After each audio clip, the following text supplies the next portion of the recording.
আউযু বিল্লাহি মিনাশ শাইতানির রাজিম বিসমিল্লাহির রহমানির রহিম নুনাজ্জিলুল কুরআনি মা হুয়া শিফা ওয়া রাহমাতুল লিল আলামিন। সকল প্রশংসা সেই রব্বুল আলামিনের প্রতি, যে রব্বুল আলামিন আমাকে এবং সকল মানুষকে এবং সকল মাখলুকাতকে সৃষ্টি করেছে। সেই রব্বুল আলামিনের প্রতি শুকরিয়া আদায় করি, সকলেই বলে আলহামদুলিল্লাহ। প্রিয় দর্শক, আজকে আমি আপনাদের মাঝে যে তদবিরটি নিয়ে হাজির হয়েছি, তদবিরটি অত্যন্ত একটি গুরুত্বপূর্ণ এবং খুব সাহসিকতা এবং ভয়ানক একটি তদবির।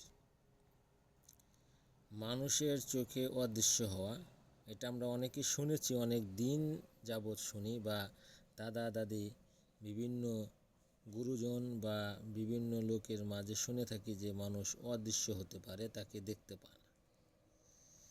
তাই অদৃশ্য কিভাবে হবেন সেই বিষয়ে আমি আপনাদের কিছু কথা বলবো, মনোযোগ সহকারে শুনবেন আর শুনে সেভাবে কাজটি করার চেষ্টা করবেন।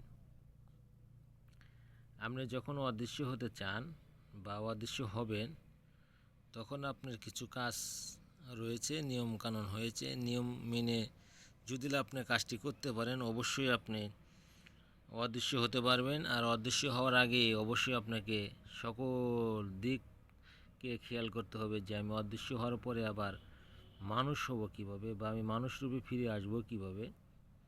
যদি সেটা আপনি না জানতে পারেন, না শিখতে পারেন, তাহলে অদৃশ্য অবস্থায় কিন্তু আপনি থেকে যাবেন। আর এই ভয়ানক কাজটি আপনি করতে গিয়ে যদি কোনো ক্ষতিগ্রস্ত হন বা ক্ষতিগ্রস্তর মধ্যে পড়ে যান, তাহলে কিন্তু এই চ্যানেলের পক্ষ থেকে কোনো দায়ী নেবে না। এটা মানুষকে জানানো ও বোঝানোর জন্য এই তদবিরটি দেওয়া। যারা করেছে বা যারা এই বিষয়ে জানে তারা অবশ্যই করতে পারবে, যারা জানে না তারা ভালোভাবে জেনে নেবে। এবং আশেপাশে কোনো বুজুর্গ ব্যক্তি বা তান্ত্রিক বা যারা এই সম্পর্কে অভিজ্ঞতা রয়েছে, যারা এই সমস্ত কাজ করেছে বা এই কাজের প্রতি তাদের আগ্রহ রয়েছে, তাদের সাথে পরামর্শ করে এই কাজটি আপনারা করার চেষ্টা করবেন। আমি আপনাদেরকে এই কাজ সম্পর্কে বলে দেব, কাজের নিয়ম ও ধারাবাহিকতা বলে দেব, কিভাবে করলে আপনি অদৃশ্য হতে পারবেন।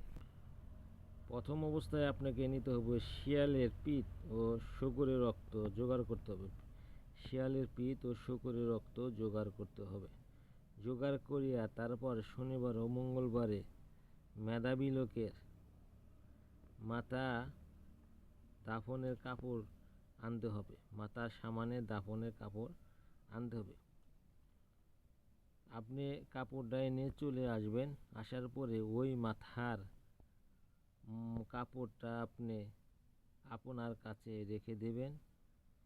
রেখে দেওয়ার পরে ওই কাপড়টাকে আপনি আগুনে পুড়িয়ে ছাই করে নেবেন। ছাই করার পরে শিয়ালের পিঠ আর শূকরের রক্ত একত্র করিয়া নেবেন। একত্র করিয়া মিশ্রিত করে নেওয়ার পরে যে কাজলটি তৈরি হবে, আপনি একটি কৌটার মধ্যে রাখিয়া দিবেন।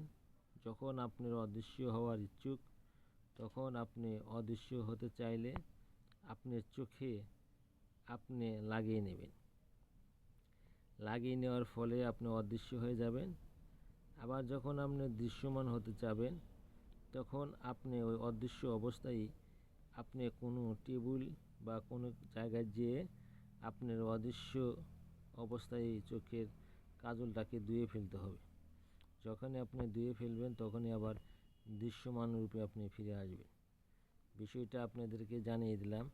আপনারা অবশ্যই কাজটি করতে পারেন বা এ কাজ সম্পর্কে আরও ভালোভাবে বিস্তারিত জানতে পারেন।